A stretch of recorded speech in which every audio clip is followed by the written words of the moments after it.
guys, and welcome to another episode of Dial It Up. I did mention last episode that there were two topics I did want to go over in regards to changes to the rules, or clarifications, however you want it.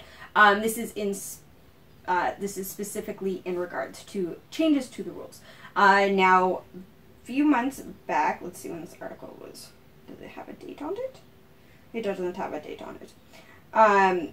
So, a few months back, they released a couple of articles saying that there were a few tweaks that they wanted to make to the new rules. Now, this is nothing game-changing like it was last year where we had all of the rules completely rewritten. This is more or less just working out the kinks of having a new rule set in place. And there are certain things that they wanted to just slightly change the wording of, or take away, or build on, just based on the fact that we have now had a good 8 months to be able to play the game and know how the game now plays under these new rules. We're not as new to it as we were at the end of the summer, and now we're kind of into the flow of, we know how all this works. Now there's certain things that aren't working the way they should. So this can be found on the Heroclix website, heroclix.com, under Press Room. This particular one is called Heroclix 2018 Rules, a few new things, a few tweaks. So it starts off talking about action totals. Now, I'm not going to read out the article to you guys, but I will link it in the description below for you if you want to read it yourself. I'll just go over the important parts of it. So they were talking about action totals being this thing all unto itself that doesn't really mesh with how other things in the game work. You had your action total based off of how many points were in the game, and it capped. I think they added a cap recently, or within the last rules update. But it was something that didn't really get messed with. You had your action pool. This was a pool of tokens, or how many actions you could use each turn. It was pretty straightforward. That's one of the first things that you learn how to do in playing this game is, oh, how many actions do I have each turn? One of the things they wanted to do is take away this pool, because it's not really like this collection of actions isn't something that is used anywhere else in the game. So what they wanted to do is move from an action pool to an action total. Now, totals are things that you see in other parts of the game where you have maximums and minimums. And that's what they wanted to be able to do, is to apply a maximum total, but also a minimum total to the action that you are allowed to have each turn, so that now in future design they can have characters that will now affect that action total. We have seen it with the title characters, in that if X title character dies, then you have one less action for the rest of the game. That is affecting your action total. But being able to put in this minimum and maximum allows them to have more characters like that will manipulate this total, because you'll never get to a point where you aren't allowed to have any actions. That's one of the big things that they learned about the Faust, the D20 Faust character, was that not being able to take any actions on your turn really sucks. So just reading from what they are going to be adding into the rule book. Now this will be, in a few months they'll actually reprint this, I think around the summer. I think we're getting a starter set with the Batman animated set, and we'll actually have this, but it will be available online soon with all the updated changes that they're making. So each turn you are limited in the number of costed actions you can give your characters. This limit is called your action total. At the beginning of the game, your action total becomes 1 for every 100 points of the game's build total. Effects may increase or decrease your action total, usually temporarily, but regardless of effects, it has a minimum value of 2 and a maximum value of 10. The key phrase, action total plus minus X, is the most common way an action total is changed. It can be part of a passive effect or part of an action or triggered effect. If part of an effect that resolves isn't a passive effect and no turn is specified, it applies to that turn. If no player is specified, it affects the player controlling that game element. And then they have their sidebar on that is, a passive effect including that key phrase is, your opponent gets action total -1. A triggered effect including it is when this character hits, your opponents get action total -1 during their next turn. So that's kind of an example of how that's going to happen. And like I said, there are title characters. I believe the Joker and Harley from the Harley and the Gotham Girl set had one where it's like, okay, well, if you big leader guy dies, you're kind of screwed.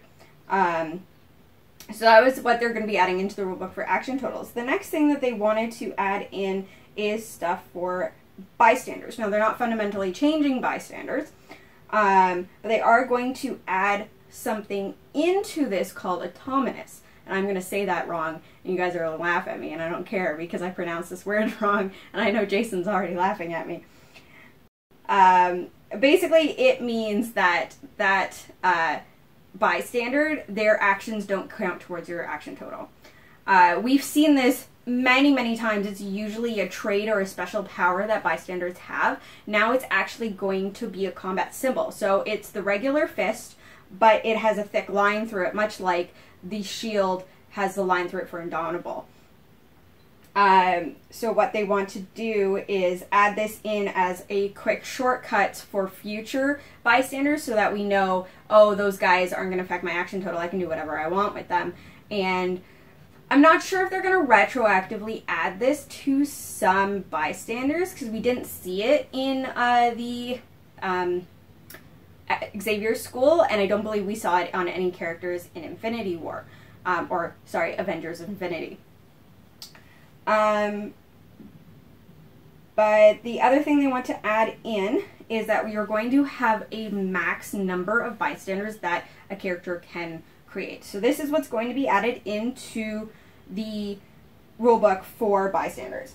Max X. There can't be more than X of this generated game element on the map at one time. Only count those generated by the same character. So we saw this before as whoever is creating, even if you have 2 or 3, like say you have 2 All New Wolverines and she brings out Jonathan. Now, well, All New Wolverine 1 controls Jonathan 1 and All New Wolverine 2 controls Jonathan 2.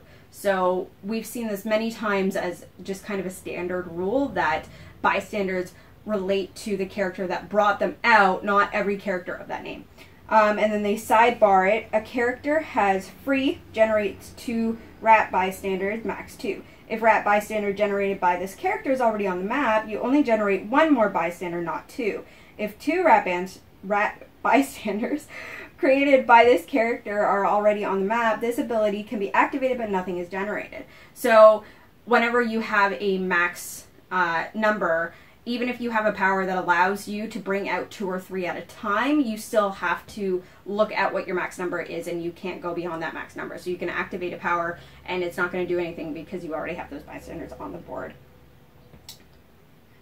So the next part that they wanted to add in was Breakaway.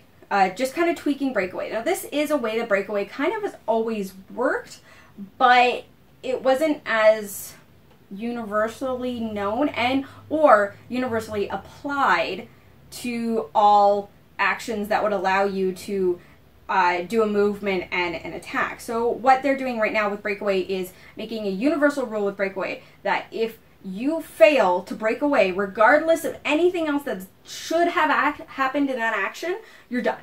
That action has been completed. That character is done. It can't be given another action. Whatever effects that would have triggered after the fact don't trigger because now your action is done. Why they're making this universal is because of the way that mind control got changed with the pack. Now, mind control gives you a move and an attack on every character that you successfully mind control. But that also means that if that character was next to its own buddy, now he's friendly to your force, not friendly to that force, and if you want him to move, he's got to break away. So that breakaway means that if you do your breakaway first and you fail, you don't get the attack that mind control was going to allow you. So that's why they wanted to add this in, because they did the tweak to mind control, they've got to do the tweak to breakaway. So this is what's going to be put in the rulebook for it. If a character failed to break away, that move immediately resolves. For the rest of that action, or that special triggered effect, that character can't move or make an attack or be given actions at no cost. Sidebar. When using the standard power mind control, a character that is mind controlled can move or attack in either order. However, if that character tries to move first and fails to break away, it can't then make an attack. And then this was also added into the an earlier version of the core rulebook. When an effect says that an attack or move immediately resolves, you skip any remaining steps in the attack or move sequence, respectively, and it's considered resolved. That character is not considered to have moved, to have attacked or moved. So you're just done. You're like, oh my gosh, I can't do anything. So, but also then that means that you haven't been considered to have moved or attacked, because that won't, you don't want to have other triggers, chaining triggers going off of, it's like, oh, well, you tried to move. Does that mean you moved? No, it doesn't mean you moved. So you're not going to have anything else that will trigger off of that. And then they have a few bullet points here as minor stuff that's going to get changed in the rulebook. They fixed a few typos, scaled back the use of some quote marks, a few missed actions after close and rain to destroy. There's a lot of grammatical issues that got overlooked the first time the rulebook was released. And then changed so that for a character to be considered damaged, its dial actually has to click, which is important. That was a rule in the old rulebooks, that to have been considered damaged or healed, you actually had to move the dial. This lines up with how healing works. Previously, it would only have to take damage, which left open a possible loophole with some stop effects. Because yes, if you're stopping onto there, you're stopping, you're not having taken damage. And then change so that the square a line of fire is drawn from never count when determining whether the line of fire is hindered.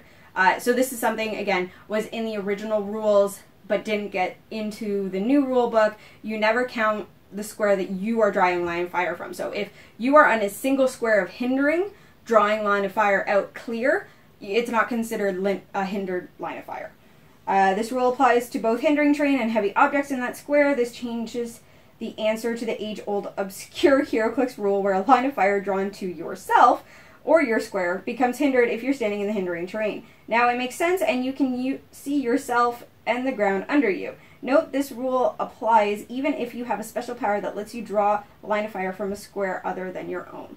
So even if you're drawing it from another character or from a piece of hindering or what have you, an object, you never count the square that you are drawing a line of fire from. Some clarification on how characters with multiple green lines start, Morlocks, ex-student, etc. work. I want to see what that clarification is. A new sidebar example on how Flurry and Steel Energy work together in triggered effects section. I'm looking forward to that, because with the change of the wording on Steel Energy and Flurry no longer being separate actions within an action, many people were assuming that Steel Energy would only happen once, because Steel Energy now happens at the end at the end of resolutions rather than at the end of each attack. Clarify that powers are lost and their duration ends if a character is put in your start sideline. Clarify that when a character is replaced, each replacement character gets as many action tokens as the replaced character had. Once again, an older rule that was always there but didn't necessarily make it clear in the new rulebook. Clarify that having the new autonomous symbol and sharpshooter in Golden Age doesn't disqualify you from being a standard character. That was something I didn't mention when we were talking about Bystanders, is that if they do have this drone symbol for them, the autonomous symbol, they're still considered a standard character. Standard characters, really you're looking for like duos or giants or colossals, like something that your vehicles, something that's going to keep you from being an actual person, like Indomitable and flying don't make you not a standard character. And then there's minor stuff from the pack. They're adding to Pulse Wade, add the missing other into all other characters so it's clear you're not attacking yourself. Smoke Cloud, make it so that the markers need to be placed in distinct squares again, and make it clear that if you occupy more than one cloud marker, because you're multi-base, you only modify attack by -1 regardless of how many of that character's markers you occupy. Now that's interesting as to whether or not that is strictly going to be from one source, and if they're going to allow multiple sources to stack. I believe they're going to keep that in, as that was something from the older rules. If you had two different Smoke Cloud characters and you could stack their smoke cloud to make more than one -1 on the attack. Battle Fury make it so the character can't be given a range action, in addition to not making range attacks, led to a few corner cases. Yeah, so that's because they specified attack rather than action. There's certain ways to get around. One thing with Heroclix players, we'll always find ways to get around wording. And then Outwit. Now this is actually really important, this change to Outwit. Make it so that if you choose a special power, it has to be printed on the target's card.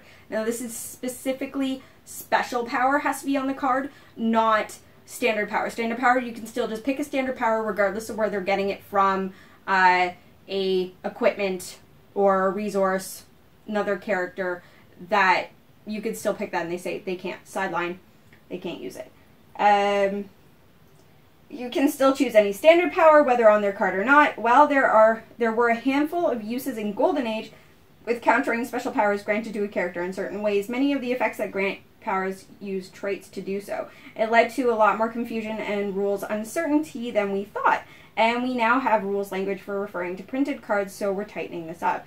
This shouldn't have any impact on Modern Age. So it's just kind of a cleanup that they're doing. It doesn't affect the Modern Age, but not all of us play in Modern Age. A lot of us play in Golden Age. So this was something that came up and something that needed to be addressed. Great Size added Protected Pulse Wave. That's fantastic. That's more or less, it doesn't change the size of the character. That's what they're talking about.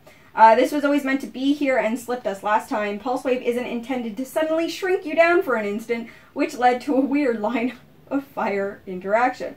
Again, so that was something that's supposed to be there because it's specifically for that symbol. Not that any great size character has in general protected Pulse Wave, is that the great size symbol is protected from Pulse Wave so that you don't suddenly become a standard size character if you're targeted by Pulse Wave.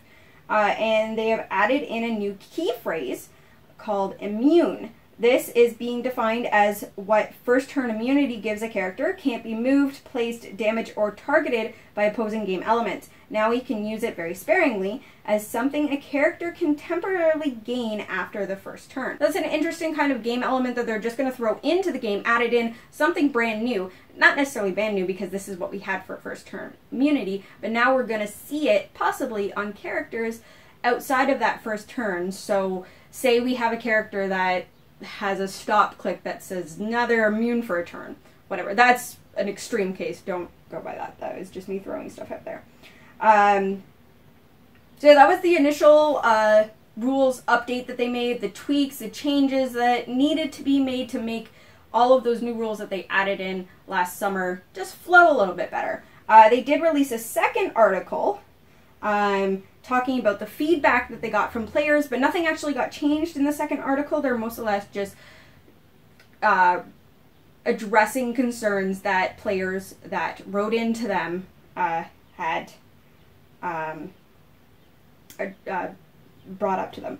What they did add in this is that they have a to-do list of standard powers that they are going to be playtesting, possibly tweaking, looking at changing for next year.